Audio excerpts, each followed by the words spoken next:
Quand la jeunesse se refroidit, le reste du monde claque des dents. C'est un compromis qui en fait est rétrograde. C'est l'élection du Parlement européen d'abord et le budget ensuite. Toutes les dépenses fédérales ont été sabrées. Il faut remettre la démocratie européenne en ordre. C'est un choix politique complet.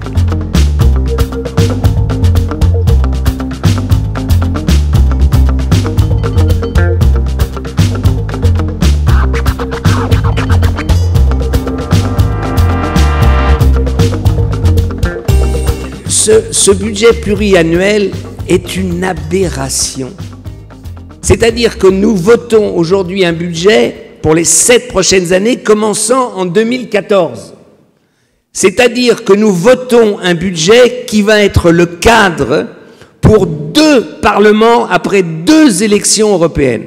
Pour comprendre la chose, c'est comme si la majorité UMP, une semaine avant l'élection présidentielle, avait voté le budget de la nouvelle majorité pendant 5 ans. Il reste une barrière, pour avoir toute la structure de cette Europe fédérale, et c'est le budget. Et le débat dont Daniel Cohn-Bendit a parlé n'est pas un débat pour l'argent. Ils ne s'étripent pas comme ça à Bruxelles pour 0,02% de leur budget national. Exact. Hein, c'est pas pour ça, c'est le pouvoir.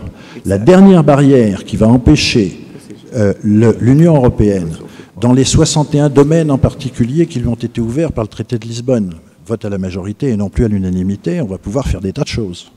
Et ça les terrorise. Et la dernière barrière pour l'empêcher de le faire, c'est le budget. Et pourquoi le temps de la fédération est venu? Parce que nous devons, dans un monde qui est en mutation considérable, encore plus considérable qu'au moment de la Renaissance, nous devons prendre en main notre destin. Et on voit aujourd'hui que le monde s'organise autour de puissants États qui sont pour la plupart, à l'exception chinoise, mais ils se posent la question des fédérations. Et si on regarde comment ces fédérations sont nées, elles sont nées à partir de quelques-uns, de gens qui n'étaient pas tous d'accord, mais qui avaient des leaders. Les contributions nationales, c'est le pouvoir des États-nations et ce que j'ai dit, l'égoïsme national. Il faut un budget européen avec des ressources propres. Les ressources propres, c'est quoi? C'est une taxe sur les transactions financières, calculée pour tout le monde par la Commission, 55 milliards par an.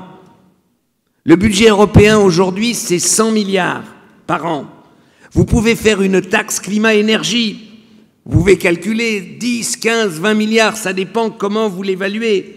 Vous pouvez, moi c'est ma taxe préférée, hein, une taxe sur les téléphonies mobiles. 1% de chaque coup de téléphone donné en Europe va directement dans les fonds donc du budget européen. À la fin, si vous avez un budget européen qui est avec des ressources propres, vous n'avez pas plus besoin du Conseil. Il faut bien comprendre que les décisions qui sont prises aujourd'hui en matière d'innovation vont nous conduire en 2050. Et donc, il y a une dimension qui ne peut être qu'européenne. Et ce qui est en train de se passer, c'est que le programme de recherche, il fait partie des coûts budgétaires qui ont été décidés. C'est-à-dire que les politiques nous ont fait des grands discours en expliquant que la crise et qu'il fallait préparer la sortie de crise en faisant de l'investissement. Et puis, au pied du mur, on s'occupe de dépenses immédiates, des dépenses courantes. Nos concitoyens français et européens sont conscients qu'on doit se projeter dans l'avenir. Et moi, ce que je peux vous dire, c'est que je fais le tour d'Europe, je discute avec des dirigeants de droite et de gauche. Beaucoup savent qu'on n'a pas d'autre option que la fédération. Mais ils ne savent pas comment y aller, ils ne savent pas comment le dire à leur classe politique. Mais ils le savent. Donc il faut qu'ils fassent leur coming out européen.